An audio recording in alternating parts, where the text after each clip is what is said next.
Ini hanya spoiler, maka dari itu, gambar tidak akan sama dengan jalan ceritanya. Terima kasih atas kunjungan Anda, selamat mendengarkan radionya. Saat dia memasuki 9 pusaran air terpencil, Luo Feng merasakan arus yang sangat besar dan merobek yang belum pernah dia temui sebelumnya. Dia merasa seperti terperangkap di bawah batu giling yang menggiling biji-bijian. Tubuhnya gemetar, dan wajahnya berubah. Arus saja akan memusnahkan saya? Luo Feng menyadari ketakutan. Segel bintang. Sebuah bintang segel muncul, harta karun penyegel dengan ruang di dalamnya, dan Luo Feng menggeliat ke dalamnya. Selama dia bersembunyi di dalamnya, serangan dari luar akan melemah secara signifikan. Namun, ada kerugian besar untuk melakukannya. Karena bintang segel tidak bisa terbang dengan cepat atau menghindar secara mandiri, musuh bisa menangkapnya. Ini membuatnya praktis tidak berguna ketika mencoba menghindari pengejar, seperti melarikan diri dari Kaisar Cermin Kulit. Itu adalah dunia yang indah di dalam bintang segel. Sinar cahaya keemasan melintas di langit di atas tanah padat yang tak terbatas. Luo Feng menggabungkan pikirannya dengan bintang segel dan menggunakan kekuatan spiritualnya untuk mendeteksi dunia luar di sekitar bintang. Ini seperti lubang cacing di wilayah rahasia, pikir Luo Feng. Sebelumnya, lubang cacing telah dikirim ke kolam 5 warna, dan untungnya, dia mendapatkan Space Heart sebagai hasilnya. Nah, ini aku, katanya. Tapi saat Luo Feng merasakan sekitarnya menjadi stabil, dia memeriksa dunia luar, dan jantungnya berhenti berdetak. Dia bisa dengan jelas merasakan pasukan yang dibentuk oleh bentuk kehidupan dari ras lain, yang semuanya memiliki tubuh merah, kekar, dan tanduk berdarah. Mereka tampaknya dari ras yang sama dengan ksatria alam semesta yang mengejar Kaisar Cermin Kulit. Sekelompok prajurit yang paling dekat dengan portal pusaran air tiba-tiba terbang ke arahnya, mendekati bintang segel. Yang berharga, satu kata. Apa yang berharga itu, kata yang lain. Ketika mereka merasakan kekuatan spiritual melewati tubuh mereka, mereka semua mulai mengaum dengan marah. Penyerang dari ras lain masuk tanpa izin? Bintang itu menghilang, langsung digantikan oleh seorang pria berbaju perak bersayap perak. Luo Feng melihat sekeliling dan melihat 300 prajurit, semuanya adalah pejuang abadi. Pemimpin memiliki energi yang begitu kuat sehingga dia mungkin menjadi kaisar yang tak terkalahkan. Luo Feng merasa mati rasa. Bahkan umat manusia tidak memiliki kemampuan untuk mengerahkan 300 pejuang abadi untuk menjaga satu area. Untuk pasukan acak yang ditempatkan di sini menjadi begitu kuat, pikirnya, melihat sekeliling dengan takjub. Menurut pengetahuan saya tentang tempat ini bukan satu-satunya pusaran air 9 keterpencilan di lautan 9 keterpencilan. Aku ingin tahu apakah mereka semua dijaga dengan sangat ketat. Banyak prajurit bertanduk berdarah menjadi bersemangat, seperti pemangsa di hadapan mangsa. Maaf, kata Luo Feng. Tidak bisa bertahan. Luo Feng menggoyangkan sayapnya dan mulai terbang menjauh. Pengacau, salah satu dari mereka meraung. Cepat, kejar dia, teriak kapten. Tim pertama dan tim kedua, ikuti aku. Tim ketiga, tetap di sini. Melolong. Tiba-tiba, satu demi satu bayangan berdarah terbang ke langit, meraung dan berlari menuju Luo Feng. Begitu Luo Feng menembus lautan, dia merasakan perbedaan mencolok antara dunia luar dan langit dan daratan, yang sangat berbeda dari distrik lain di 9 ruang terpencil.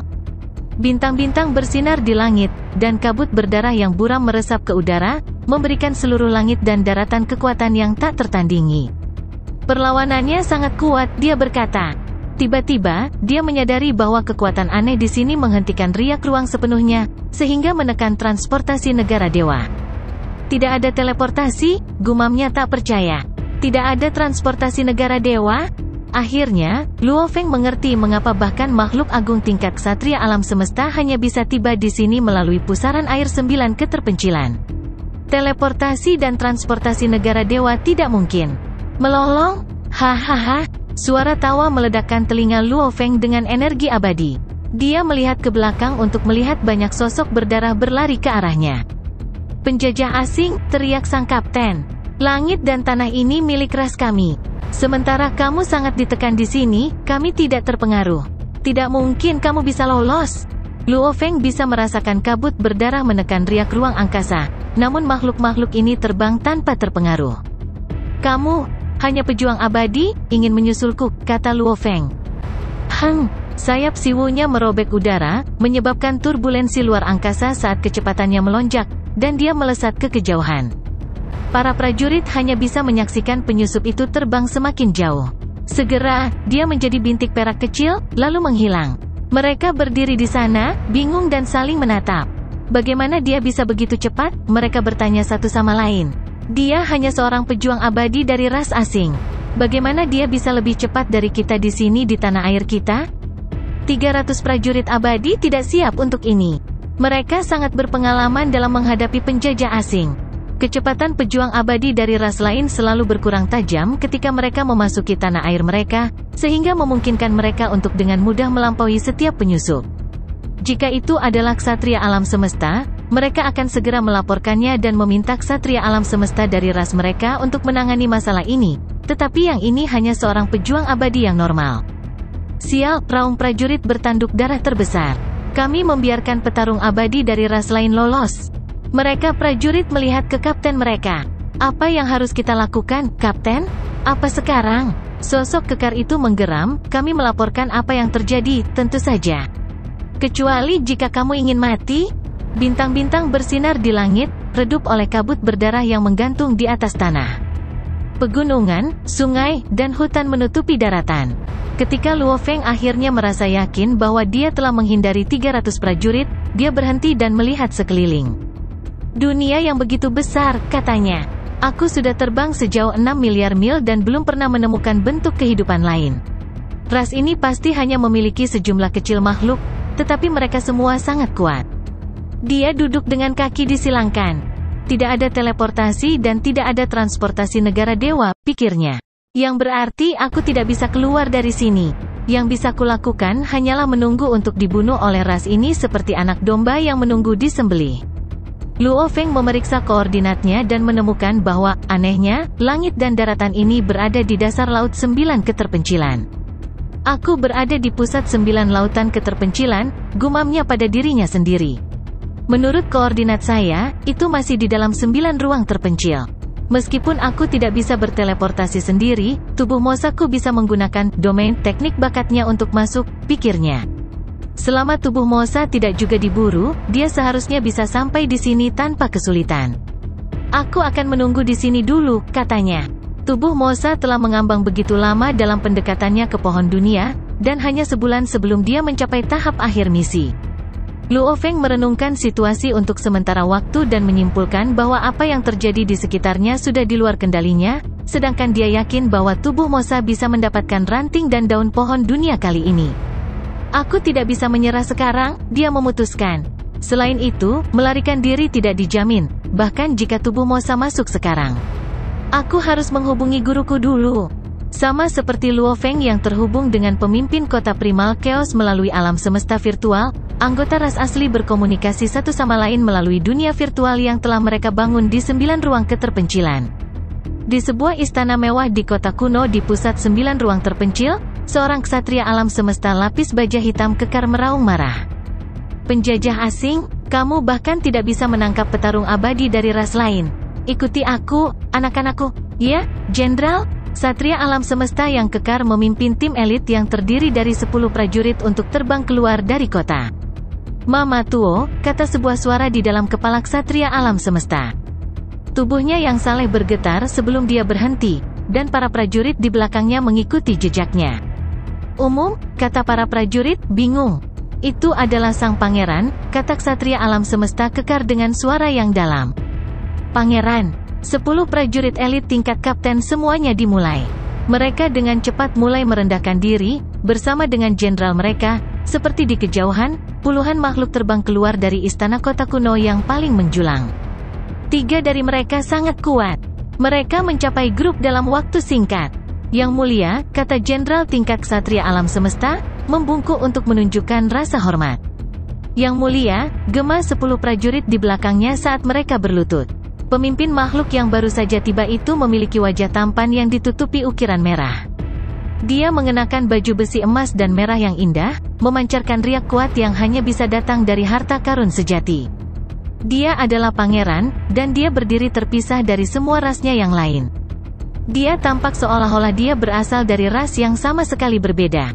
Jenderal Mamatuo, kata pangeran dengan suara yang adil.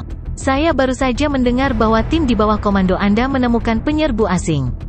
Dia hanya seorang pejuang abadi, namun dia berhasil melarikan diri dari tim Anda? Ya, Yang Mulia, jawab Jenderal Kekar itu dengan hormat. Menarik, lanjut sang pangeran. Pejuang abadi dengan kekuatan seperti itu. Aku mendengar bahwa dari ahli waris di sekolah Dewa Leluhur, beberapa pejuang abadi perkasa. Aku juga abadi. Siapa yang lebih baik? Aku bertanya-tanya, dia atau aku? Anda memiliki kekuatan yang tak terkalahkan, Yang Mulia, jawab Jenderal Mamatuo. Penjajah itu bukan tandinganmu. Kita tidak bisa meremehkan ras lain, kata sang pangeran. Pimpin jalan. Ayo berburu petarung abadi ini dari ras lain. Jenderal Kekar itu bingung. Kau takut aku akan menghadapi bahaya? Sang pangeran bertanya. Tidak, bukan itu yang saya maksud, Yang Mulia, jawab sang jenderal.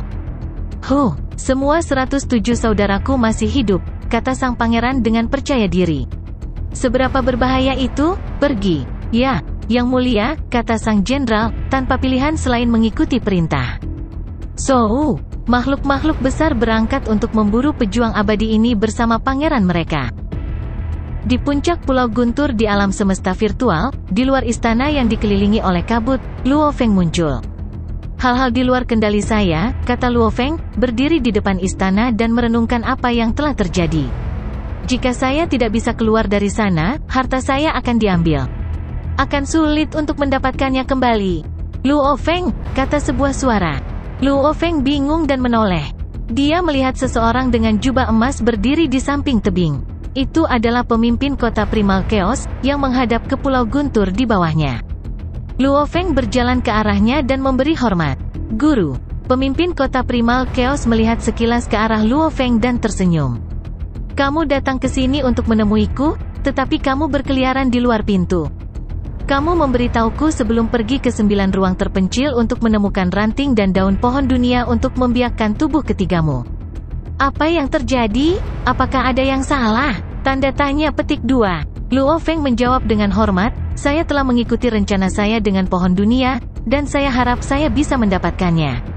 Namun, sesuatu terjadi pada tubuh penduduk bumi asli saya. Pemimpin kota Primal Chaos memandang Luo Feng.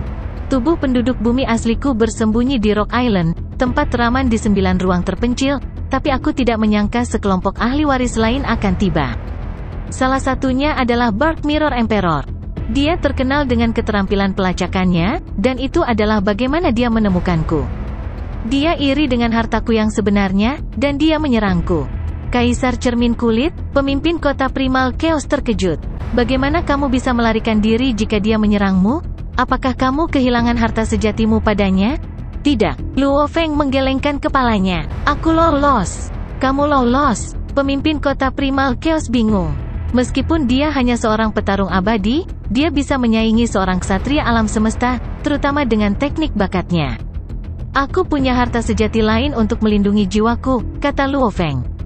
Harta sejati lainnya. Pemimpin kota Primal Chaos mengerutkan alisnya. Dia bisa menyimpulkan dari pertempuran Luo Feng di masa lalu bahwa senjata kekuatan spiritual Luo Feng adalah harta sejati, tapi dia tidak berharap dia memiliki harta sejati ketiga yang bisa melindungi jiwanya. Luo Feng, katanya, berapa banyak harta sejati yang kamu miliki sekarang?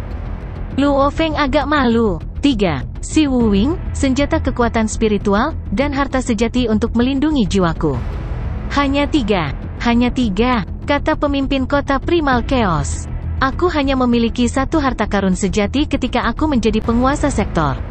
Anggap dirimu beruntung. Luo Feng agak terganggu. Bagaimana jika guru pemimpin kota Primal Chaos bertanya di mana dia mendapatkan 2 harta sejati lainnya? Bahkan jika kamu memiliki harta karun sejati untuk melindungi jiwamu, Kaisar Cermin Kulit memiliki kekuatan ksatria alam semesta dan tidak akan membiarkanmu pergi semudah itu, kata pemimpin kota Primal Chaos. Luo Feng merasa lega karena gurunya tidak bertanya dari mana kedua harta karun itu berasal. Kalau tidak, dia harus berbohong. Bagaimanapun, Menara Bintang adalah rahasia terbesar. Harta karun sejati seperti Star Map dan Si Wu Wing dipandang rendah oleh banyak master alam semesta, yang memberikannya kepada makhluk hebat dari ras mereka sendiri. Harta karun sejati seperti istana serigala langit diinginkan oleh penguasa alam semesta, dan harta karun sejati seperti sungai seribu harta karun didambakan oleh penguasa alam semesta. Adapun yang tingkat atas seperti peta bintang, mereka akan mengirim ras alam semesta menjadi hiruk-pikuk. Bahkan oleh makhluk paling kuat di alam semesta merindukan mereka, seperti danau aurora 5 warna, yang melindungi kekuatan terbesar di alam semesta. Luo Feng tahu bahwa rahasia menara bintang tidak bisa diungkap sebelum dia bisa mengendalikannya sepenuhnya. Jika tidak peduli berapa banyak orang yang berada di sisinya, dia tidak akan mampu menghentikan keinginan gila dari makhluk besar lainnya. Secara teoritis, saya tidak akan lolos, kata Luo Feng.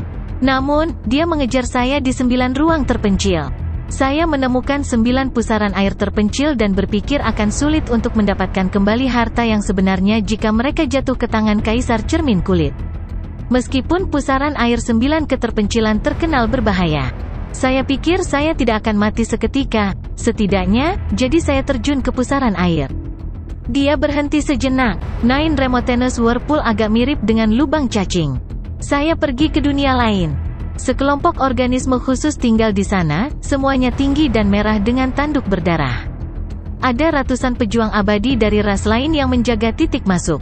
Untungnya, saya berhasil melarikan diri. Saya pikir akan ada lebih banyak makhluk hebat yang mengejar saya, dan saya tidak bisa berteleportasi atau membuang transportasi negara dewa di dunia itu. Satu-satunya hal yang bisa saya lakukan adalah berhenti. Langit dan daratan ada di sana. Sangat besar, jadi saya mungkin bisa menghindari deteksi untuk sementara waktu. Pemimpin kota primal Chaos mengangguk ringan. Kamu melakukan hal yang benar. Dark Mirror Emperor berasal dari Northern Territory Alliance, dan perilaku mereka sangat kejam. Kamu tidak akan mendapatkan kembali barang-barangmu jika kamu kehilangan mereka. Luo Feng mulai berkeringat. Mutiara menara terhubung dengan hal-hal yang paling vital. Meskipun tidak mungkin Kaisar Cermin Kulit akan mengenalinya, Menara Bintang akan mengakui seseorang sebagai tuannya hanya setelah mutiara menara bergabung dengan jiwa makhluk itu. Itulah sebabnya ia harus dilindungi dengan cara apapun.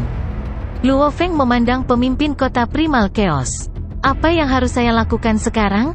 Haha, apakah kamu meminta bantuan sekarang? Kata pemimpin kota primal Chaos, senyum di wajahnya.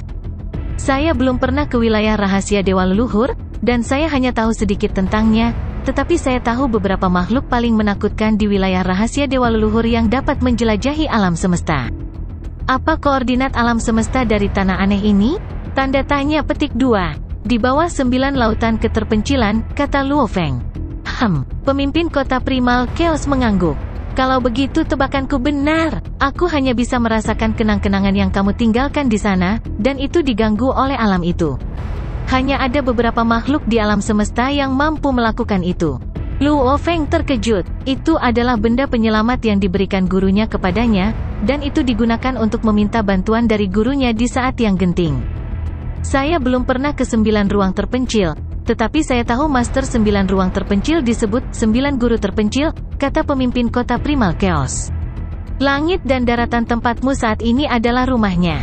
9 keterpencilan. Tuan, Luo Feng mengedipkan matanya. Itu benar, dia adalah Master Alam Semesta. Tentu saja, kamu tidak boleh membandingkannya dengan Master of Skywolf. 9 Master terpencil setidaknya sama kuatnya denganku. Luo Feng terkejut. Setidaknya sekuat gurunya, pemimpin kota primal Chaos memiliki 3 tubuh, dan semuanya sangat kuat. Memikirkan bahwa guru 9 keterpencilan setara dengan gurunya. 9 guru terpencil dapat menjelajahi alam semesta, dan hampir tidak ada yang lebih baik darinya. Pemimpin kota primal Chaos melanjutkan. Bahkan sekolah Dewa Leluhur memperlakukannya dengan hormat, dan ketiga Dewa Leluhur berteman dengannya. 9 guru terpencil berurusan dengan hal-hal yang menurut mereka dan para dewa binatang, rumit. Luo Feng mendengarkan dengan seksama. Dia perkasa, kata pemimpin kota primal Chaos. Terutama di 9 ruang terpencil, rumahnya. Di sana, dia tak terkalahkan, dan tidak ada seorang pun di alam semesta yang bisa mengalahkannya. Luo Feng membuka matanya lebar-lebar. Tidak perlu gurunya membohonginya. Semua orang mengatakan Primal Chaos City Leader tidak terkalahkan saat berada di alam semesta primal. Sedikit yang mereka tahu bahwa 9 guru terpencil juga tak terkalahkan saat berada di 9 ruang terpencil. Di 9 ruang keterpencilan, dia dapat mewujudkan potensi penuhnya, pemimpin kota primal Chaos menjelaskan. Pohon dunia yang paling kuat, dan beberapa makhluk lain yang memiliki kekuatan penguasa alam semesta, selama mereka tinggal di 9 ruang terpencil, mereka semua melayani 9 guru terpencil. Itu sebabnya makhluk tertinggi lainnya di alam semesta enggan pergi ke sana. Mereka berada pada posisi yang kurang menguntungkan di 9 ruang keterpencilan. Saya juga tidak ingin pergi ke tempat itu. Pejuang abadi dan ksatria alam semesta bersedia pergi ke sana untuk mendapatkan beberapa barang berharga, tetapi master alam semesta nyata tidak. 9 guru keterpencilan selalu kejam. Sulit baginya untuk membunuh master alam semesta di tempat lain, tetapi di 9 ruang terpencilnya, mudah baginya untuk melakukannya. Luo Feng tercengang. Dia tidak pernah berharap makhluk tertinggi seperti itu disembunyikan di 9 ruang terpencil. Para ahli waris sepanjang sejarah hanya mengetahui fakta-fakta dasar dari alam itu. Mereka tidak cukup kuat untuk membuat makhluk tertinggi ini menunjukkan dirinya. Dia tak terkalahkan, kata Luo Feng, memikirkan takdirnya.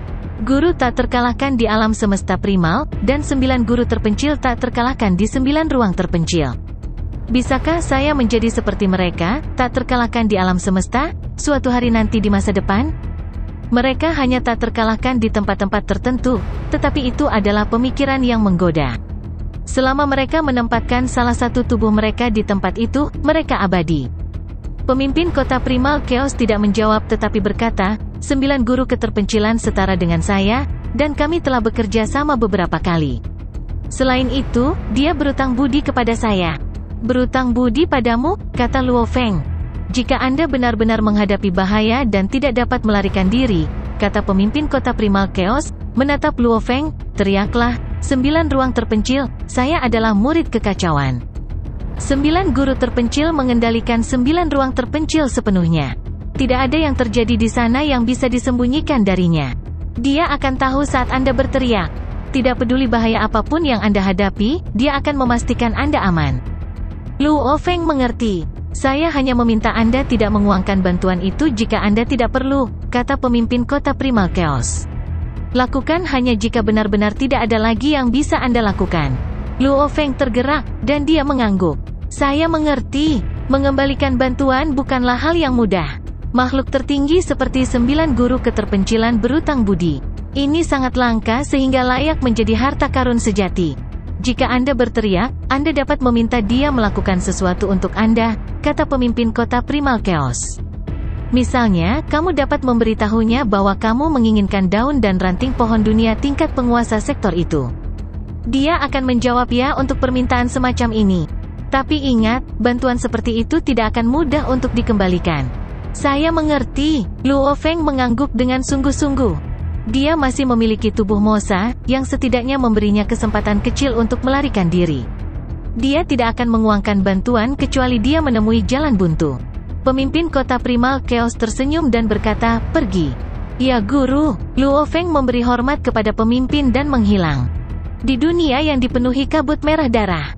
Aku tidak menyangka seluruh 9 ruang terpencil menjadi milik 9 guru terpencil, pikir Luo Feng, bersembunyi di rerumputan. 9 guru keterpencilan tak terkalahkan di sini. Apakah karena lingkungan khusus ini membantu penguatannya? Luo Feng merenungkan kemungkinan. Ini semua jauh di luar pemahamannya. Gumamnya. Kenapa mereka mencariku? Luo Feng terhubung ke World of Glory dengan pikirannya. Di alun-alun terbuka World of Glory. Semua ahli waris melihat ke Luo Feng, yang baru saja muncul. Lihat, itu Kaisar Sungai Blade. Blade River Emperor muncul. Dia luar biasa. Sulit untuk membunuhnya dengan teknik klon bakatnya. Luo Feng merasa agak canggung ditatap seperti ini. Kenapa mereka semua menatapku?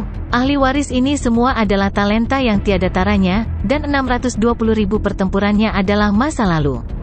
Dia telah memasuki dunia kemuliaan berkali-kali sebelumnya, tetapi hanya sebagian kecil dari ahli waris yang memperhatikannya saat itu.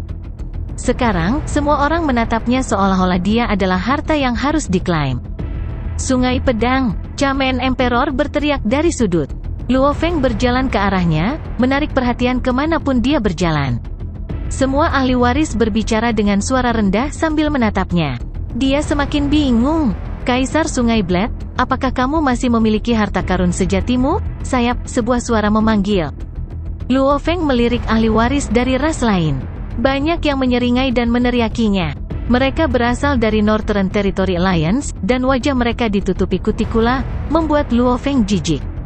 Luo Feng duduk di meja bersama Kaisar Chamen, Kaisar Lili, dan Kaisar Seribu Hujan, semuanya adalah sekutu terdekatnya di antara pewaris dari aliansi Hong. Apa yang sedang terjadi? Dia bertanya. Kaisar Chamen memblokir suara di sekitar mereka dan mulai berbisik. Blade River, kudengar kau diburu oleh Dark Mirror Emperor dan terjebak di Nine Remotenous Whirlpool. Benarkah itu? Luo Feng terkejut. Dia hanya terjebak di sana untuk sementara waktu. Berita itu menyebar dengan cepat. Jadi itu benar? Tosat Rain Emperor bertanya, menduga kebenaran dari ekspresi wajah Luo Feng. Luo Feng mengangguk. Ya, tidak perlu menyembunyikan kebenaran jika semua orang sudah tahu. Kamu benar-benar terjebak di 9 pusaran air terpencil? Tosat Rain Emperor melanjutkan. Tempat itu, bahkan seorang ksatria alam semesta tidak mungkin bertahan di sana. Kaisar Lili dan Kaisar Chamen, yang duduk di sampingnya, menatap Luo Feng dengan cemas. Kaisar Chamen menambahkan, mereka bilang kamu diburu, dan hartamu yang sebenarnya, sepasang sayap, tertinggal di tempat berbahaya itu. Di mana kalian mendengar ini? Luo Feng mau tidak mau bertanya.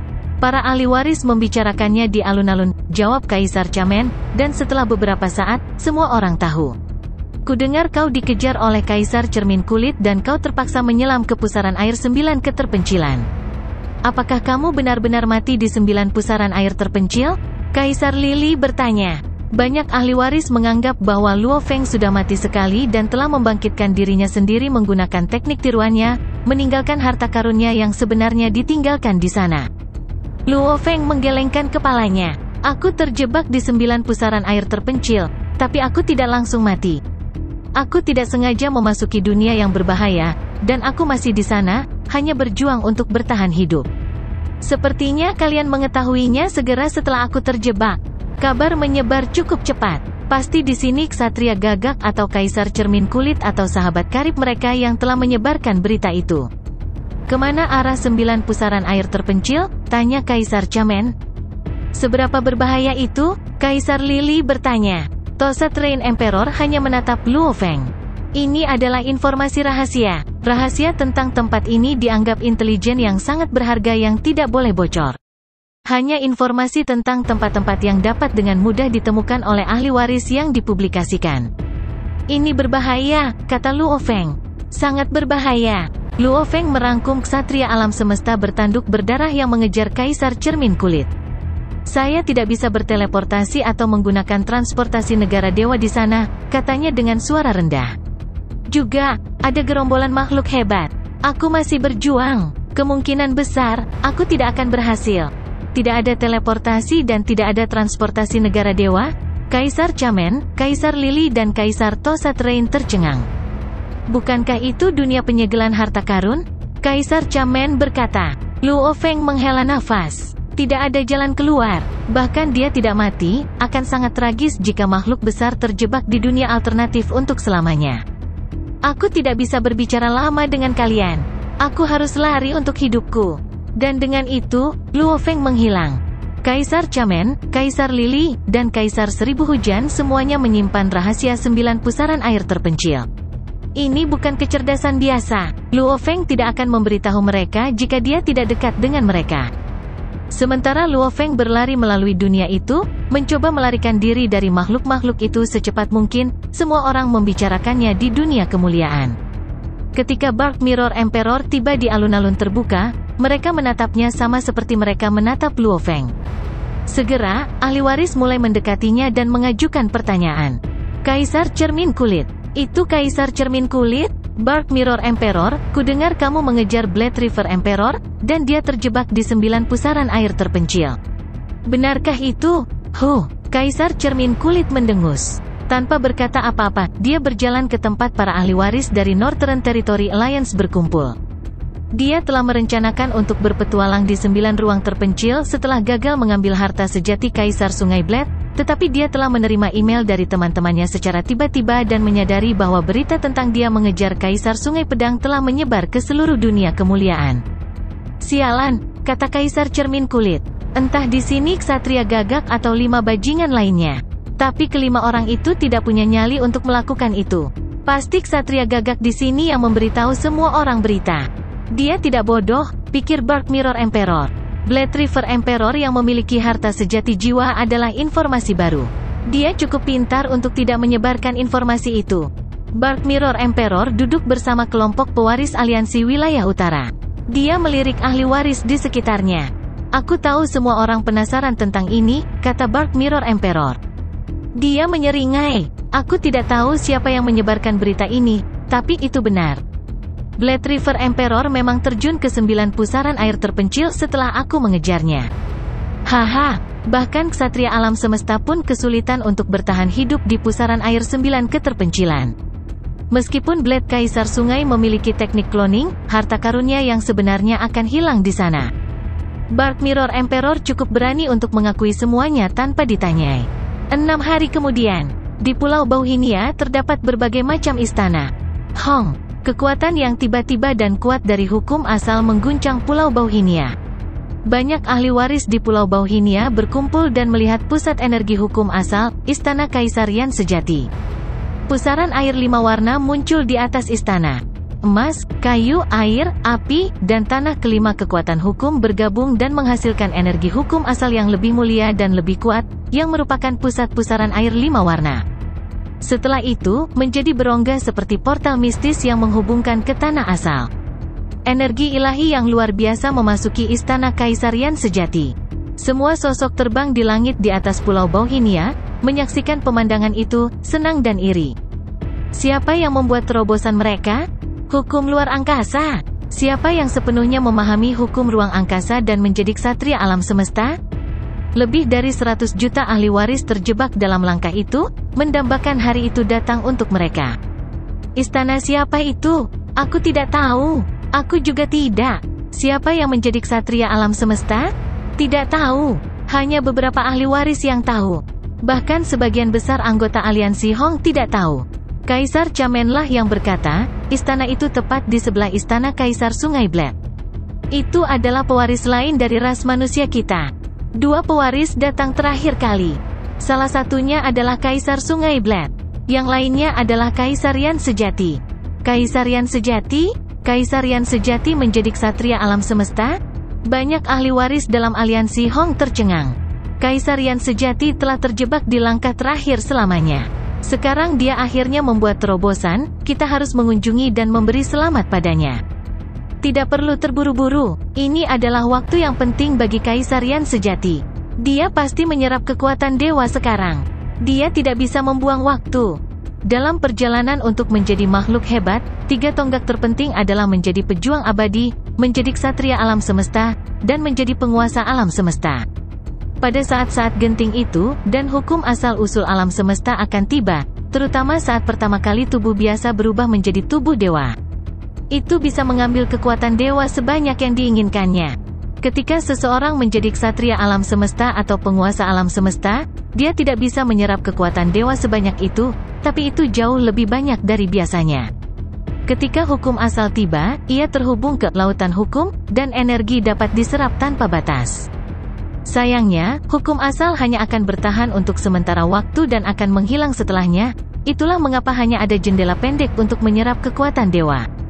Setelah beberapa saat, semua riak menghilang, dan beberapa ahli waris dan bahkan ksatria alam semesta pergi mengunjungi Kaisarian Sejati. Zia, pintu terbuka. Truyan Knight melihat keluar dengan senyum lebar. Haha, ayo masuk. Selamat, Kaisarian Sejati. Tidak, permisi ksatria yang sejati. Selamat, Truyan, kamu resmi menjadi ksatria alam semesta. Tidak seperti Luo Feng, Kaisarian Sejati memiliki lebih banyak teman, dan banyak ksatria alam semesta dekat dengan Kaisarian Sejati. Akhirnya, setelah sekian lama, aku menjadi ksatria alam semesta, kata Truyan Knight sambil mengangguk. Dia tidak terlihat apatis lagi. Sebaliknya, dia tampak bersemangat. Berapa banyak kekuatan dewa yang kamu ambil? Saya mencoba yang terbaik untuk menyerap sebanyak yang saya bisa sekarang, kata Truyan Knight. Tubuhku yang saleh meningkat sebesar 92%. Tidak 100%. Kita manusia memiliki tubuh yang lebih kecil dan tidak memiliki banyak kekuatan abadi. Kamu seharusnya menangkap peluang dan meningkatkan 100%. Semakin besar tubuh, semakin sulit untuk memperbaikinya 100%. Dalam kasus pohon dunia yang sangat besar, jika mereka menjadi ksatria alam semesta, mereka dapat mengambil lebih banyak kekuatan dewa daripada kaisarian sejati dalam waktu singkat, tetapi dibandingkan dengan ukuran mereka, itu bukan apa-apa, mereka perlu berkultivasi untuk waktu yang lama setelah itu. Gen Yan Knight sejati berevolusi 10 kali lipat sebelumnya. Setelah menjadi ksatria alam semesta, batas tubuh dewanya lebih tinggi. Menyimpan 92% sudah cukup baik. Yan Knight sedang berbicara dengan makhluk hebat lainnya, tetapi dia juga bingung untuk memperhatikan bahwa muridnya Luo Feng tidak datang untuk memberi selamat kepadanya karena telah menjadi ksatria alam semesta.